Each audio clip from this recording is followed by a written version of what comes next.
আমার শোনার চাঁদ বাবাজিরা, আজকে আমরা ফিলিস্তিনের ঘটনা শুনেছি। ফিলিস্তিনের মধ্যে ইসরায়েল এবং আমেরিকারা কত রকম তাদের উপর জুলুম করলো। পুরো ফিলিস্তিন আমাদের মুসলমানের দেশকে সেখানে চুরমার করে দেওয়া হলো। সেখানকার মুসলমানের বাড়িগুলোকে ভেঙে চুরে উপর থেকে বোমা বর্ষিত করে পুরো বাড়িকে চুরমার করে ভেঙে চুরমার করে দেওয়া হলো। এমনকি আপনার মনের মধ্যে একটা কথা বললে অনেক দুঃখ লাগবে। আপনারা হয়তো এই কথাটা বললে আপনার মনের মধ্যে অনেক দুঃখ হবে। সে কথাটা হলো কি, সেই ফিলিস্তিনের মধ্যে যে একটা হসপিটাল ছিল, সে হসপিটালের মধ্যে আমি আপনি জানি যে একটা হসপিটালের মধ্যে কত রকমের রোগী থাকে। একটা হসপিটালের মধ্যে কত রকমের রোগী থাকে। সেই হসপিটালটার নাম ছিল আওদা হসপিটাল। সেই হসপিটালের মধ্যে সেই আমেরিকা এবং যে ইসরায়েলের যে জালিম, তারা কি করে সেখানেও তারা বোমা বর্ষিত করেছিল এবং পুরো হসপিটালকে চূর্ণ করে দিয়েছিলেন। আমার শোনা চাঁদ বাবাজিরা, সেখানে আরেকটা দৃশ্য আমি দেখতে পেয়েছিলাম।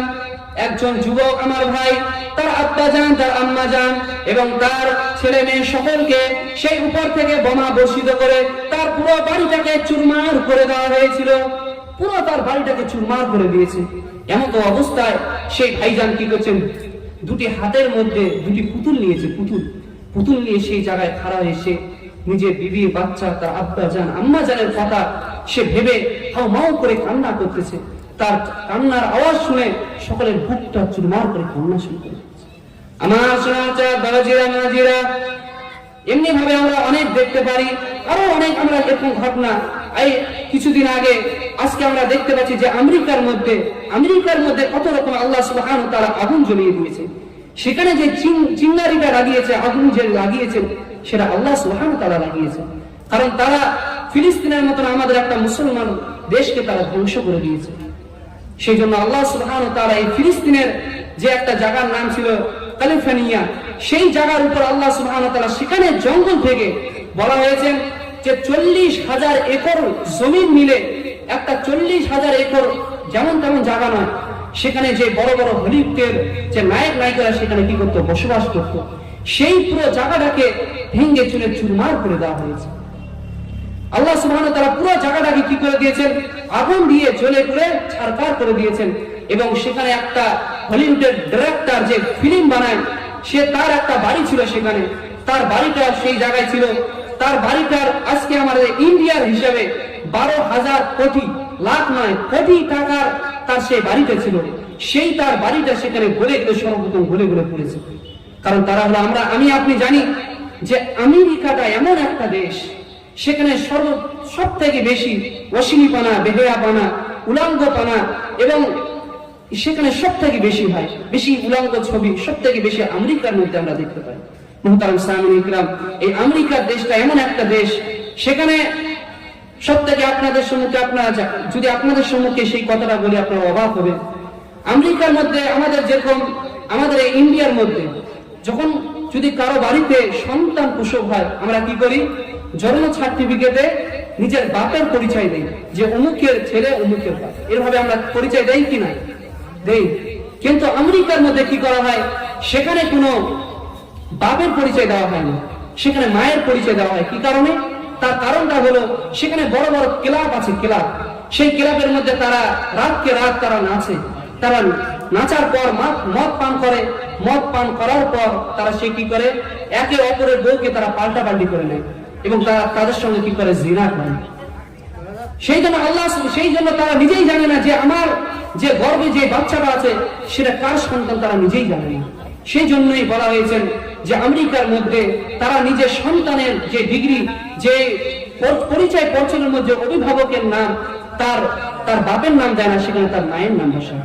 আমার সোনার চাঁদ বাবাজিরা, আরেকটা আমি হিন্দুস্তানের কথা বলতে চাচ্ছি। এই হিন্দুস্তানের মধ্যে হয়তো আমরা মনে করছি যে অনেক আমরা শান্তিতে আছি, আমাদের অনেক শান্তি।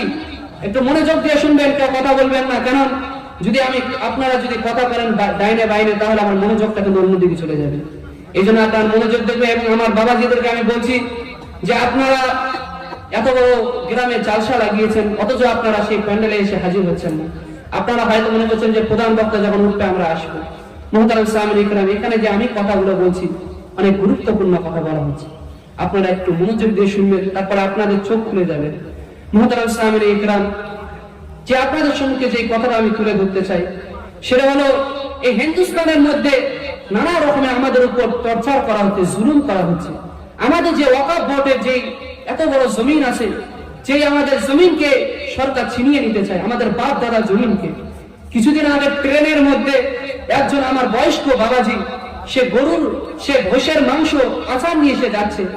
কয়েকটা জালিম শয়তান তারা কি করলেন, সেই আব্বা জানকে ধরে তার চোখে মুখে মেরে পুরো মুখকে ফুলিয়ে দিলেন এবং তার দাড়ি ধরে ছাঁচড়ানি এদিক থেকে ওদিক, ওদিক থেকে তাকে ছাঁচড়াতে শুরু করলেন। মুহতারাম সামিন ইকরাম, এমনি ভাবে আমাদের দেখতে পেলাম আমাদের বাবরি মসজিদ, যে মসজিদটা কত কাল আগে থেকে এই দুনিয়ার মধ্যে আছে, সেই মসজিদকে সেই এখানকার সরকার সে কি করে দিলেন, হিন্দুস্তান সরকার সেটাকে শহীদ করে দিলেন। আজকে আমাদের উপর আজকে যত কিছু টর্চার হচ্ছে, সবকিছু আমরা নিজেই দায়ী, আর কেউ দায়ী নেই। কারণ আজকে আমরা কোরআনের হুকুমকে আমরা ভুলে গিয়েছি। আপনাদের সম্মুখে যে শুরুতে বলেছিলাম যে আজকে মুসলমানের উপর যে জুলুম হচ্ছে, যে আজকে মুসলমানের উপর টর্চার হচ্ছে, সমস্ত কারণ আমরা নিজেই। কারণ আজকে আমরা আল্লাহর হুকুমকে ভুলে গিয়েছি। আজকে আমরা আল্লাহ সুবহানাহু ওয়া তাআলার যে পথ আমাদেরকে দেখেছে কোরআন এবং হাদিস, সেটা আমরা ছেড়ে দিয়েছি। আল্লাহ রাসূল সাল্লাল্লাহু আলাইহি সাল্লামের সুন্নাতকে ছেড়ে দিয়েছি। আজকে যদি আমরা নিজের অন্তরের মধ্যে যদি সামান্যটুকু গবেষণা করি, তাহলে আমরা বুঝতে পারবো যে আমরা কত নিচের দিকে চলে গিয়েছি। আমার সোনার চাঁদ বাবাজিরা মাঝিরা, আজ থেকে অনেক বছর আগে এই দুনিয়াটা এমন ছিল যে পুরো দুনিয়ার বুকে মুসলমানরা রাজত্ব করত, হুকুমত করত। কিন্তু আজকে আমরা দেখতে পাই মুসলমানরা তো নিচের দিকে কেন চলে গিয়েছে। যেই মুসলমান নিজে হাওয়া এবং সমুদ্রকে নিজের হাতের মুঠোয় করে রেখেছিলেন, যেই মুসলমানের একটা হুঙ্কারের দ্বারায়, একটা আওয়াজের দ্বারায় জঙ্গলের ভয়ানক পশুরা জঙ্গল ছেড়ে দিতে বাধ্য হতো, যেই মুসলমানের আমানত দেখে দিয়ানত দেখে গায়ে মুসলমান নিজের যুবক মেয়েদেরকে মুসলমানের কাছে আমানত হিসাবে রেখে যেত, যেই মুসলমানের আদল ইনসাফ দেখে গায়ে মুসলমানরা অবিধি তারা নিজের বিচার নিয়ে মুসলমানের কাছে আসতো। আজকে আমরা দেখতে পাই সেই মুসলমানদেরকে যেখানে যায় সব জায়গাতে মুসলমানরা লাঞ্ছিত, বঞ্চিত, অপমানিত হচ্ছে। তার কারণ কি জানেন? কারণ আজকে আমরা আল্লাহর হুকুমকে ভুলে গিয়েছি আর নবীর তরিকাকে আমরা ছেড়ে দিয়েছি। আমার সোনার চাঁদ বাবাজিরা মাঝিরা, আমার সোনার চাঁদ বাবাজিরা, আজকে এমন একটা সময় ছিল যে মুসলমানরা জঙ্গলের বড় বড় সিংহ এবং বড় বড় বাঘের পিঠে চড়ে তারা সফর নিত, তারা সাওয়ারি নিত তাদের পিঠে চড়ে। কিন্তু আজকে আমরা এমন মুসলমান হয়েছি, কুকুর বিড়ালকে দেখে আমরা ভয় করছি। কি বললাম? কুকুর বিড়ালকে দেখে আমাদেরকে ভয় লাগে যে কি আমাদেরকে কামড়িয়ে দিবে। কিন্তু যেই মুসলমান বড় বড় সিংহ এবং বড় বড় বাঘের পিঠে চড়ে যারা সাওয়ারি নিয়েছে, সেই মুসলমান আজকে এত নিচের দিকে কেন চলে গিয়েছে? নিজেকে আমাদের একটু চিন্তা করার দরকার। আমার সোনার চাঁদ বাবাজিরা মাঝিরা, এই জন্য আল্লাহ সুবহানাহু ওয়া তাআলা আমরা ভুলে গিয়েছি। কারণ আজকে আমরা আল্লাহ সুবহানাহু ওয়া তাআলার হুকুমকে আমরা ভুলে গিয়েছি, নবীর তরিকা আমরা ছেড়ে দিয়েছি, নবীর সুন্নাতকে ছেড়ে দিয়েছি। আজকে গায়রে মুসলমানরা, হিন্দুরা আজকে মুসলমানের আল্লাহ রাসূল সাল্লাল্লাহু আলাইহি সাল্লামের সুন্নাতের ফায়দা দেখে, সুন্নাতের ফায়দা দেখে তারা আল্লাহ রাসূল সাল্লাল্লাহু আলাইহি সাল্লামের সুন্নাতকে তারা আঁকড়িয়ে নিয়েছেন, তারা মেনে নিয়েছেন। আজকে আমরা যখন কোনো হিন্দুর দোকানে যাই, তারা কি বলে যে যখন তোমরা খানা খাবে, যদি পেশে আমরা যদি বলি আমাদের পেটের মধ্যে কোনো রোগ হয়েছে, সেই ডাক্তার আমাদের কি সালাহ দিবে, কি মাশওয়ারা দিবে? যে তোমরা যখন কোনো কিছু খাবে, খাওয়ার পূর্বে তোমরা নিজের হাতকে ভালো করে ধুয়ে নিবে। এই যে হিন্দু ডাক্তারটা আমাদেরকে বলছে যে খাওয়ার পূর্বে তোমরা কি করবে, হাতটাকে ধুয়ে নিবে, সেই ডাক্তার সেই কথাটা কোথায় পেল? আজ থেকে 1400 বছর আগে আমার আপনার নবী জনাব রাসূল সাল্লাল্লাহু আলাইহি সাল্লাম হাদিস শরীফের মধ্যে বলে গিয়েছেন যে তোমরা কি করবে যখন তোমরা খানা খাবে। আল্লাহ রাসূল সাল্লাল্লাহু আলাইহি সাল্লামের সুন্নাত যে তোমরা কি করবে, তোমরা খানা খাবে, যখন তোমরা খানা খাবে সর্বপ্রথম তোমরা হাতকে ধুয়ে নেবে। এটা আল্লাহ রাসূল সাল্লাল্লাহু আলাইহি সাল্লামের সুন্নাত। আজকে বড় বড় সায়েন্সরা আল্লাহ রাসূল সাল্লাল্লাহু আলাইহি সাল্লামের সুন্নাতের ফায়দা দেখে, সুন্নাতের উপকার দেখে তারা আজকে ঈমান নিয়ে এসে বাধ্য হয়েছে। কিন্তু আজকে আমরা মুসলমান এত নিচের দিকে চলে গিয়েছি, আজকে আমরা আল্লাহ রাসূল সাল্লাল্লাহু আলাইহি সাল্লামের সুন্নাতকে আমরা মানি না। আমার সোনার চাঁদ বাবাজিরা, আল্লাহ রাসূল সাল্লাল্লাহু আলাইহি সাল্লামের সুন্নাত কি আপনারা কি শুনবেন? আল্লাহ রাসূল সাল্লাল্লাহু আলাইহি সাল্লাম সুন্নাত হলো আনকিউশ শাওয়ারিব ওয়া আফুল লুহা। আল্লাহ রাসূল সাল্লাল্লাহু আলাইহি সাল্লাম পবিত্র হাদিস শরীফের মধ্যে ইরশাদ করেছেন যে তোমরা দাড়িকে বাড়াও এবং মুখকে ছোট করো। কিন্তু আমরা কি করি আজকে? তার উল্টা করি কিনা? আজকে আমরা তার উল্টো করি না? আজকে আমরা দাড়িকে ছোট করে নিই, সেই ফ্যাশন করে নিই, কিন্তু মুখকে আমরা অনেক দাঁড়িয়ে রাখি। আমার সোনার চাঁদ বাবাজিরা, আল্লাহ রাসূল সাল্লাল্লাহু আলাইহি সাল্লাম পবিত্র হাদিস শরীফের মধ্যে ইরশাদ করেছেন, ফাত্তাকুদ দুনিয়া, তোমরা দুনিয়ার থেকে বাঁচো। কিন্তু আজকে আমরা দুনিয়ার মায়া যায় এমন ভাবে ফেসে গিয়েছি যে সকাল থেকে নিয়ে সন্ধ্যা অবধি শুধুমাত্র আমরা দুনিয়া দুনিয়া করে পাগল হয়ে গিয়েছি। কিভাবে আমরা দুনিয়া পাবো, কিভাবে দুনিয়ার মায়া চাই আমরা পড়ে যাব, কিভাবে আমার 5 তলা 10 তলা বাড়ি হবে, কিভাবে আমার ছেলেকে আমি ডাক্তার ইঞ্জিনিয়ার করতে পারবো, কিভাবে আমি নিজের ব্যাংকের মধ্যে কোটি কোটি টাকা জমা করতে পারবো। শুধুমাত্র সকাল থেকে নিয়ে সন্ধ্যা অবধি আমাদের জেহেনের মধ্যে এই প্রশ্নটাই জাগান্বিত হয় কিনা? আমি কি মিথ্যা কথা বলছি? আমাদের সকলের মধ্যে এই প্রশ্নটা আমাদের অন্তরের মধ্যে সেই প্রশ্নটা জাগান্বিত হয় যে কিভাবে আমি কোটি কোটি টাকা কামাতে পারবো। আমার সোনার চাঁদ বাবাজিরা, মাজিরা, আল্লাহ রাসূল সাল্লাল্লাহু আলাইহি সাল্লাম আরো বলেন, আফশুস সালাম, তোমরা সালামকে রিওয়াজ দাও, অর্থাৎ তোমরা একে অপরের সালাম দাও। কিন্তু আজকে হয়তো আমরা দেখতেই পাই না এমন ব্যক্তিকে যে শুধুমাত্র যেমন রাস্তা দিয়ে যাই আমরা সালামকে এমন ভাবে উঠে চলে গিয়েছেন যে আজকে সালামের তা শুনেই যায় না। মুহতারাম সামিঈন ইকরাম, আল্লাহ রাসূল সাল্লাল্লাহু আলাইহি সাল্লামের এই সুন্নাত, যদি কোনো ব্যক্তি সালাম দেয় এবং সালামের জবাবটা নেওয়াটা হলো ওয়াজিব। এই জন্য আল্লাহ রাসূল সাল্লাল্লাহু আলাইহি সাল্লামের সুন্নাতকে আমাদের কি করতে হবে? আদায় করতে হবে। আল্লাহ রাসূল সাল্লাল্লাহু আলাইহি সাল্লাম বলেন যে তোমরা জানো কিংবা না জানো, তোমরা সেই ব্যক্তিকে চেনো অথবা না চেনো, তাও তোমরা কি করো? তাকে সালাম করো। কিন্তু আমরা কি সালাম করি? আজকে আস্তে আস্তে এই সালামের রেওয়াজটা উঠে চলে যাচ্ছে। আমার সোনার চাঁদ বাবাজিরা, আল্লাহ রাসূল সাল্লাল্লাহু আলাইহি সাল্লাম পবিত্র হাদিস শরীফের মধ্যে ইরশাদ করেছেন, মান রাগিবা আন সুন্নতি ফালাইসা মিন্নি, যে ব্যক্তি আর 10 মিনিট পর আপনাদের সম্মুখে প্রধান বক্তা উঠে যাবে। তাই আমার বাবাজিরা, যারা রাস্তাঘাটে ঘোরাফেরা করছেন, আপনারা এই জালসার পাক মজলিসে চলে আসেন। আমার সোনার চাঁদ বাবাজিরা, আল্লাহ রাসূল সাল্লাল্লাহু আলাইহি সাল্লাম পবিত্র হাদিস শরীফের মধ্যে ইরশাদ করেছেন, মান রাগিবা আন সুন্নতি ফালাইসা মিন্নি, যে আমার সুন্নাতকে ছেড়ে দিল, যে আমার সুন্নাতকে মানল না, যে আমার সুন্নাতকে ছেড়ে দিল, সে ইহুদি হয়ে যাক অথবা সে নাসরা হোক, আমার তার কোনো পরোয়া নাই। আল্লাহ রাসূল কত বড় কথা বলে দিয়েছেন। কোন ব্যক্তি যদি আমার সুন্নাতকে ছেড়ে দেয়, আল্লাহ রাসূল সাল্লাল্লাহু আলাইহি সাল্লাম বলেন, যদি কোন ব্যক্তি আমার সুন্নাতকে ছেড়ে দেয়, সে ইহুদি হয়ে যাক অথবা সে নাসরা হোক, আমার তার কোনো পরোয়া নেই।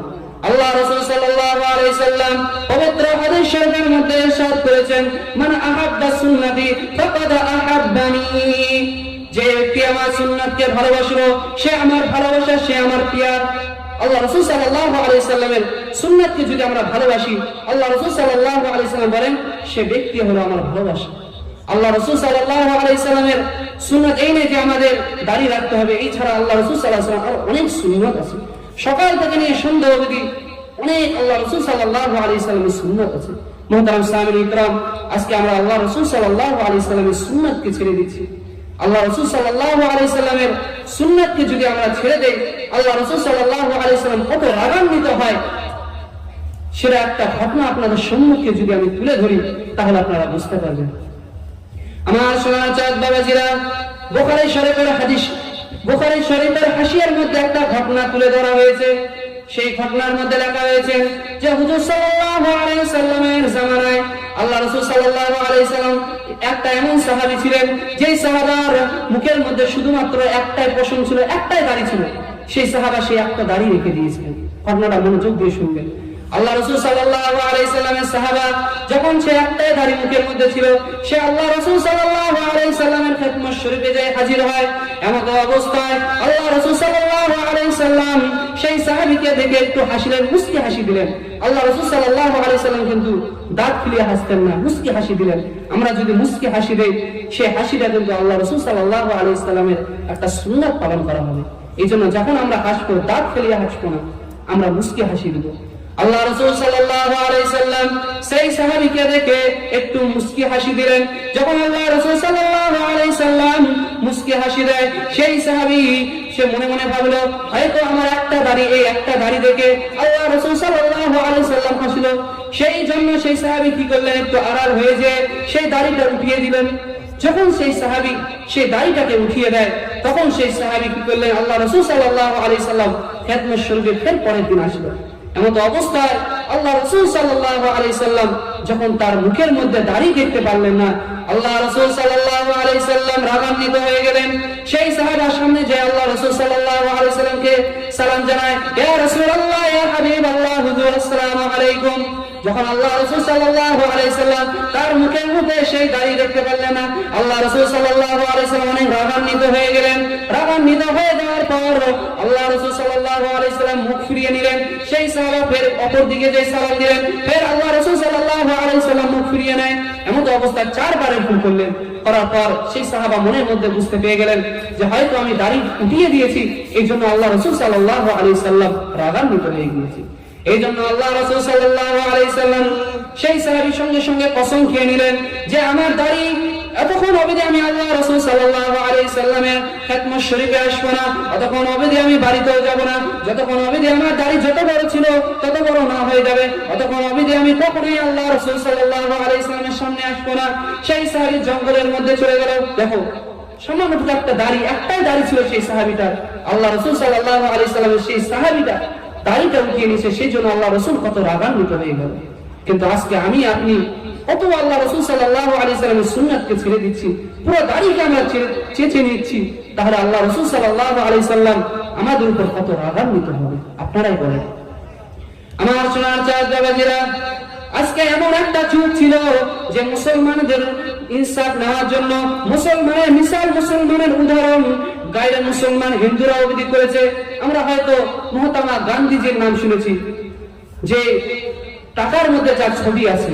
মহাত্মা গান্ধী যখন এই হিন্দুস্তান যখন ফাতা হয়ে যায়, সেই সময় কি হয়েছিলেন, যখন এই হিন্দুস্তান ফাতা হয়ে গেল, যখন বিজয় লাভ করলেন, এমন অবস্থায় গান্ধীজি কি বললেন, মুসলমান এবং হিন্দু একদা দুজনের মধ্যে কি লড়াই লেগে গেল। গান্ধীজি সেই সময় একজন হিন্দু ব্যক্তি, সে কি বলেছিলেন যে তোমরা একে অপরের মারামারি বন্ধ করো, এবং হযরত আবু বকর এবং ওমর রাদিয়াল্লাহু তাআলা আনহু যেইভাবে ইনসাফের সহিত তারা বিচার করেছেন, সেরকম তোমরা ইনসাফ দিয়ে কাজ করো। আমার সমাচার দারাজেরা, হযরত ওমর ফারুক হযরত সেই গান্ধীজিকে তার যে বেরাদারি মানুষ ছিল, যে হিন্দু আরেকজন ব্যক্তি ছিল তার সঙ্গে, সে বলছে কি ব্যাপার, আপনি আমাদের ধর্মের লোকের যুক্তি না দিয়ে, মিসাল না দিয়ে আপনি মুসলমানের সাহাবীদের নাম বলছেন, কি ব্যাপার? সে বললেন আমাদের ধর্মের মধ্যে এমন কোন ব্যক্তিকে আমি খুঁজে পেলাম না যে তাদের আমি মিসাল দিব, সেই জন্য আমি মুসলমানের তারিফ করেছি। সেখানে আমি দেখেছি যে হযরত ওমর ফারুক এবং হযরত আবু বকর সিদ্দিক রাদিয়াল্লাহু তাআলা কেমন তারা ঈমানদার ছিল, কিভাবে তারা ইনসাফের সহিত তারা এই ইসলামের ধর্মকে তারা পালন করেছেন। আমার সোনার চাঁদ বাবাজিরা, আজকে আমরা আল্লাহ রাসূল সাল্লাল্লাহু আলাইহি সাল্লামের সুন্নাতকে ছেড়ে দিচ্ছি। কাল কিয়ামতের দিন যদি আমরা আমাদের মুখে দাঁড়িয়ে নাই, এমন অবস্থায় যদি আমরা আল্লাহ রাসূল সাল্লাল্লাহু আলাইহি সাল্লামের কাছে যে দাঁড় হই, যেই দিন আল্লাহ সুবহানাহু ওয়া তাআলা, এই কিয়ামতের দিনটা এমন দিন হবে যেই দিন নিজের সন্তান তার আব্বা জানকে চিনবে না, নিজের স্বামী তার স্ত্রীকে চিনবে না, যেই দিন নিজের ভাই তার ভাইকে চিনবে না, সেই দিন যখন আমাদের কলিজাটা পিপাসার দ্বারায় এত বড় বেরিয়ে যাবে। সাধারণত আমাদের জিহ্বা এতটাই বেশি যায় না, কিন্তু কাল কিয়ামতের দিন পিপাসার দ্বারায় যেমন ভাবে আমরা দেখেছি, কুকুর দেখেছি, সেই কুত্তা কি করে, যখন পিপাসার জায়গায় যখন খুব পিপাসা তাকে লেগে যায়, সে এত বড় সে কি পারে জিহ্বা বাড়িয়ে দেয়। তো কাল কিয়ামতের দৃশ্যটা এমন হবে, মানুষ পিপাসার জ্বালায় সে এত বড় জিহ্বা বাড়িয়ে নেবে। সেই দিন আল্লাহ রাসূল সাল্লাল্লাহু আলাইহি সাল্লাম তার হাউসে কাউসার থেকে, যারা আল্লাহ রাসূল সাল্লাল্লাহু আলাইহি সাল্লামের সুন্নাতকে পালন করেছে, তাদেরকে আল্লাহ রাসূল সাল্লাল্লাহু আলাইহি সাল্লাম সে হাউসে কাউসার থেকে পানি পান করাবে। সেই দিন যদি আমরা আল্লাহ রাসূল সাল্লাল্লাহু আলাইহি সাল্লাম আমাদের কাছ থেকে যদি তার মুখটা ফিরিয়ে নেয়, সেই দিন তারা আমাদের কি দৃশ্য আপনারা কি চিন্তা করেছেন কখনো? সেদিন কি হবে? সেদিন যদি আমরা আল্লাহ রাসূল সাল্লাল্লাহু আলাইহি সাল্লামের কাছে যাই এবং আল্লাহ রাসূল সাল্লাল্লাহু আলাইহি সাল্লাম আমাদের কাছ থেকে যদি তার মুখটাকে ফিরিয়ে নেয়, তাহলে সেদিন আল্লাহর মার থেকে, আমাদের ফেরেশতার মার থেকে আমাদের কে বাঁচাতে পারবে? আমার সোনার চাঁদ বাবাজিরা, আল্লাহ রাসূল সাল্লাল্লাহু আলাইহি সাল্লামের সাহাবীরা কেমন ছিলেন?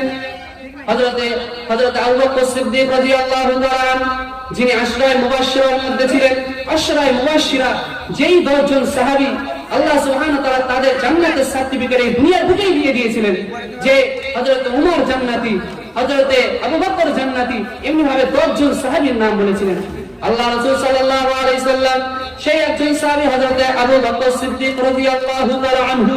সেই হযরত আবু বকর সিদ্দিক রাদিয়াল্লাহু তাআলা আনহু সে কখনো কখনো একটা ঘাসের টুকরো উঠিয়ে নিতেন। হযরত আবু বকর সিদ্দিক রাদিয়াল্লাহু তাআলা আনহু সে নিজের হাতের মধ্যে একটা কি নিতেন? একটা ঘাসের টুকরো উঠিয়ে নিতেন। উঠার পর সে বলতেন যে আল্লাহ সুবহানাহু ওয়া তাআলা যদি আমাকে এই ঘাসের টুকরো বানাতে, অথবা কোন মুমিন বান্দার যদি গায়ের লোম বানাতো, তাহলে আমি কত খুশি হতাম, কত আনন্দিত হতাম। আমার সোনার চাঁদ বাবাজিরা, হযরত উমর ফারুক রাদিয়াল্লাহু তাআলা এমন একজন সাহাবী ছিলেন যার সার্টিফিকেট আল্লাহ সুবহানাহু ওয়া তাআলা এই দুনিয়ার বুকে দিয়ে দিয়েছেন।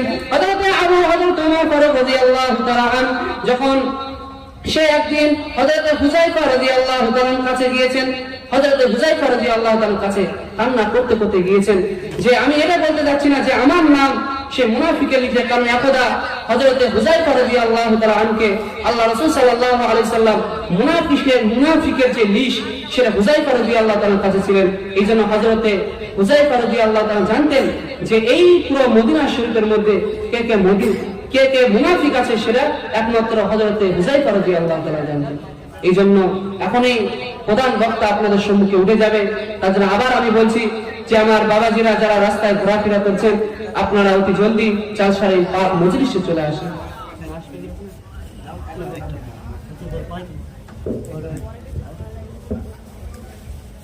আমাদের এক ভাইয়ের মোবাইল জালসার মেলায় হারিয়ে গেছে। কেউ যদি পেয়ে থাকেন এই মঞ্চে এসে জমা করে দিবেন। আমাদের এক ভাইয়ের মোবাইল জালসার ওই মেলা নামক জায়গাতে হারিয়ে গেছে। কেউ যদি পেয়ে থাকেন মঞ্চের মধ্যে ওটাকে প্রস্তুত করবেন দয়া করে।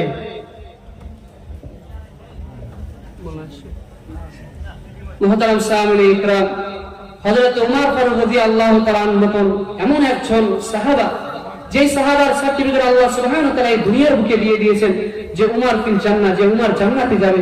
একদা সে হযরত উমর ফারুক রাদিয়াল্লাহু তাআলা রাতে কাঁপতো মাকুতো হয়ে কান্না করতে করতে হযরত হুযায়ফা রাদিয়াল্লাহু তাআলার কাছে এসেছে। এসে বলছেন যে আমি এটা জানতে চাই না যে এই পুরো মক্কা শহরের মধ্যে কে কে মুনাফিক আছে, এটা আমি জানতে চাই না। শুধুমাত্র আমি এতটুকু জানতে চাই যে আমার এই উমরের নাম সেই মুনাফিকের লিস্টের মধ্যে আছে কিনা। মুহতারাম সাহাবায়ে ইকরাম, সুবহানাল্লাহ, যেই সাহাবীর আল্লাহ সুবহানাহু ওয়া তাআলা এই দুনিয়ার বুকে সার্টিফিকেট দিয়ে দিয়েছেন যে তারা কোথায় যাবে? জান্নাত যাবে। সেই সাহাবী সে কি বলছেন যে আমার নামটা মুনাফিকের লিস্টে আছে কিনা। আর একজন আল্লাহ সুবহানাহু ওয়া তাআলা রাসূলের সাহাবী হযরত হামজা রাদিয়াল্লাহু তাআলা একদা কাঁপতো হয়ে সে কান্না করতে করতে হুজুর সাল্লাল্লাহু আলাইহি সাল্লামের খাতমুশ শরীফে হাজির হয়েছেন।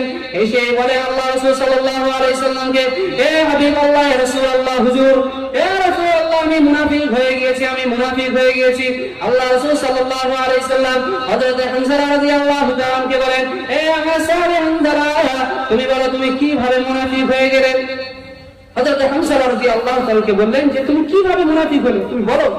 হযরত হামজা রাদিয়াল্লাহু তাআলা বলেন যে আল্লাহর রাসূল, যখন আমি আপনার মজলিসে থাকি, যখন দিনে কোনো মজলিসে আপনি যখন কোরআন এবং হাদিসের কথা বলেন, যখন আপনি কোরআন এবং হাদিসের উদাহরণ দেন, তখন আপনার মজলিসে যখন আমি বসে থাকি, তখন আমার এমন মনে হয় যেন আমার এই দুনিয়ার কোনো খেয়াল থাকে না। কিন্তু যখন আমি বাড়িতে চলে যাই, যখন বিবি বাচ্চার মায়া মমতা আমার বুকের মধ্যে চলে আসে, যখন বিবি বাচ্চার মহব্বত আমার অন্তরের মধ্যে চলে আসে, তখন আমি সেই কথাগুলো ভুলে যাই। সেই জন্য আমি মুনাফিক হয়ে গিয়েছি। মুহতারাম সাহাবায়ে ইকরাম, এখানে একটা জিনিস চিন্তা করার দরকার যে আজকে এই দুনিয়ার বুকে আজকে মানুষ আমরা কি করি? একে খোঁচা দিব, একে এই বলবো। কিন্তু আল্লাহ রাসূল সাল্লাল্লাহু আলাইহি সাল্লামের সাহাবীরা কখনো মানুষকে খোঁচা দিত না। তারা সর্বক্ষণ কি করতেন? নিজের আমল দেখতেন যে আমরা কি করছি, সেটা হুজুর সাল্লাল্লাহু আলাইহি সাল্লামের সাহাবীরা দেখতেন। কিন্তু আজকে এমন একটা যুগ চলে এসেছে যে আমরা কি করি? মানুষের ভুল দেখে বেড়াই। আল্লাহ সুবহানাহু ওয়া তাআলা পবিত্র কালামুল্লাহর মধ্যে ইরশাদ করেছেন, ইয়া আইয়ুহাল্লাযীনা আমানু আলাইকুম আনফুসাকুম লা ইয়াযুররুকুম মান যাল্লা ইযা ইহতাদাইতুম ইলাল্লাহি মারজিউকুম জামিআন ফায়ুনাব্বিউকুম বিমা কুনতুম তা'মালুন। এই আয়াতের মধ্যে আল্লাহ রাব্বুল আলামিন ইরশাদ করেছেন যে হে ঈমানদার বান্দাগণ, হে আমার বিশ্বাসী বান্দাগণ, তোমরা নিজের ফিকির করো, তোমরা নিজের চিন্তা করো। তোমরা যদি নিজের চিন্তা করে নাও তাহলে যারা পথভ্রষ্ট হয়ে গিয়েছে, যারা খারাপ পথে চলে গিয়েছে, তাদের খারাপই তোমার কোনো ক্ষতি করতে পারবে না। সকল সুবহানাল্লাহ। এই জন্য আমাদের কি করতে হবে? নিজের ফিকির করতে হবে। এবং আল্লাহ সুবহানাহু ওয়া তাআলা আগে বলেন যে তোমাদের সকলকে আমার কাছে ফিরে আসতে হবে এবং সেদিন আমি তোমাদের প্রত্যেকটা কামের হিসাব দিব। আমরা যদি কারো ডাকাতি করে থাকি, কারো যদি আমরা হক মেরে থাকি, কাউকে যদি আমরা গালিগালাজ করে থাকি, কোন ব্যক্তির যদি আমরা চুগলখড়ি করে থাকি, কোন ব্যক্তির যদি আমরা লাঠি দিয়ে থাকি, কোন ব্যক্তিকে যদি আমরা মেরে থাকি, কাল কিয়ামতের দিন সেই হিসাবটা আল্লাহ সুবহানাহু ওয়া তাআলা আমাদের সকলের কাছ থেকে নেবে। সেই জন্য আমাদের কি করতে হবে? চিন্তা ভাবনা করতে হবে, একটু গবেষণা করতে হবে। আল্লাহ সুবহানাহু ওয়া তাআলা পবিত্র কালামুল্লাহর মধ্যে আরেকটি আয়াত শরীফের মধ্যে ঘোষণা করেন, মা আসাবাকুম মিন মুসিবা আই মা কাসাবাত আইদিকুম ওয়া ইয়াফু আন কাসীরিন। এই আয়াতের মধ্যে আল্লাহ রাব্বুল আলামিন ঘোষণা করেন যে যেই সমস্ত কষ্ট, যেই সমস্ত মুসিবত এই দুনিয়ার বুকে তোমাদের পৌঁছে, সমস্ত কারতুক সেটা তোমাদের কর্মের কারণে। যেই সমস্ত গুনাহ আজকে আমরা দেখতে পাই যে আমরা কখনো কখনো আমাদের বাড়ির মধ্যে কখনো অভাব দেখা যায় না কিনা? কখনো কখনো আমাদের বাড়ির মধ্যে অভাব দেখা যায়। হয়তো এই মজলিসটা কি হয়ে গেছে, ভূমি হয়ে গেছে। একটা গজল বলতে হবে, আপনারা গজল শুনবেন।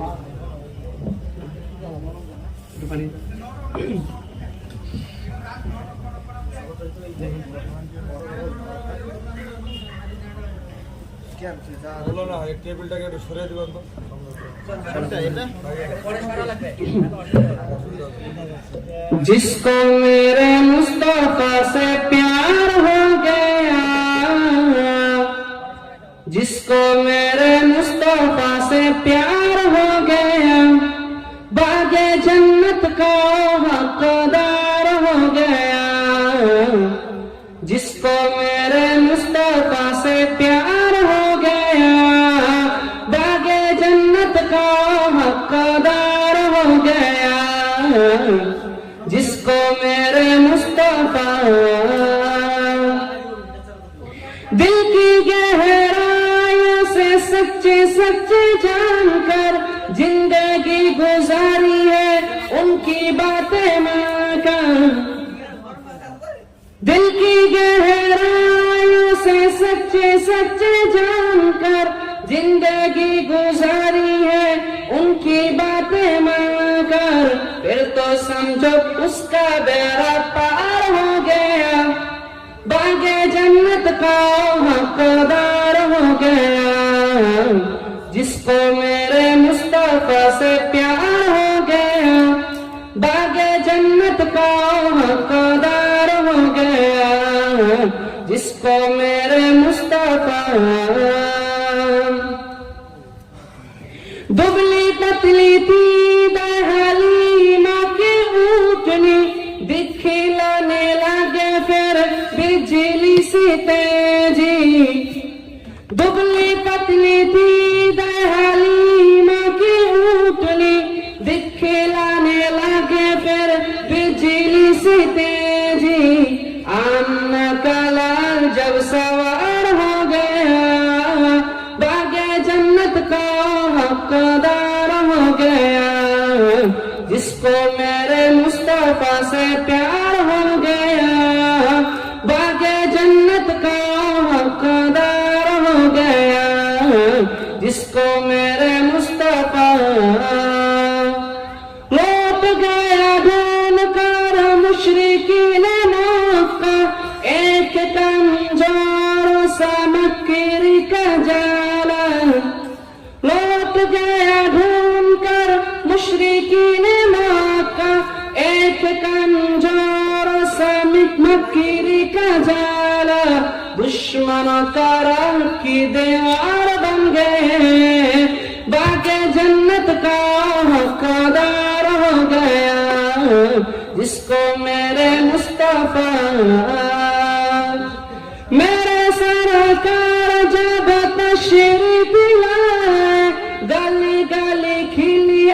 फूल मुस्कुराए, मेरे सरकार जब तशरीफ लाए, गली गली खिली और फूल मुस्कुराए, सारा संसार गुलजार हो गया, बागे जन्नत का हकदार हो गया।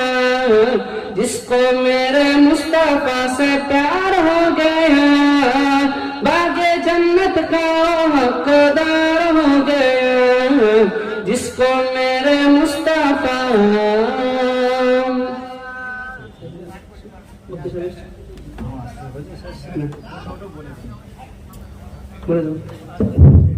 আসসালামু আলাইকুম। এই বলে আমার সংকীর্ণ বক্তৃতা খতম করলাম, কারণ আমি